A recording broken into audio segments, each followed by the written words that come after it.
আজ বসন্তের গায়ে হলুদ, কাল বসন্তের বিয়ে রে। না না বন্ধুরা, বসন্তের গায়ে হলুদ নয়, হচ্ছে যে আমাদের রাজেশের। চলো দেখে নেওয়া যাক গায়ে হলুদের পর্বটা। এসো আমার সঙ্গে।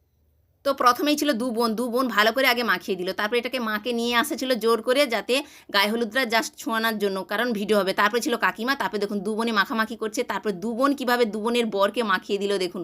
বা তারপরে ছিল এটা কাকিমা, দেখুন কীভাবে আনন্দ করছে আর মাখামাখি করছে কাকিমা জেঠিমারা। তো সবাই খুব খুশি আনন্দ, মানে হলুদ খেলা জাস্ট। এটা ছিল দাদা ভালো করে বরকে মাখিয়ে দিল, আর এটা দু বোন মিলে গরম জল করে কলসিতে ঢালছে দাদার গায়ে, যাতে না ঠান্ডা লাগে। আর এদিকে তো নিয়ম আছে, ঘাটে পুকুরে স্নান করতে হবে। মা বরণ করে নিল প্রথমে গঙ্গাদেবী পুজো করে, তারপরে দেখুন সবাই হাসাহাসি করছে, কারণ বরের কষ্ট হবে বলে শীতকালে পুকুরে চান করলো, কিন্তু বর হাসি মুখে ডুবে নিল, কারণ বিয়ে করতে চলেছে তাই জন্য। দেখুন আর নিয়ম আছে, মাথায় ঘোমটা দিয়ে আঁচল ধরে যেতে হবে। সবাই তো খুব আনন্দ করছে, কারণ বর এত ঠান্ডা জলে স্নান করছে। দেখুন এইটা হচ্ছে ঘাটে স্নানের পর্ব ছিল। তারপরে আসছি বিয়ের ভিডিওতে। টাটা।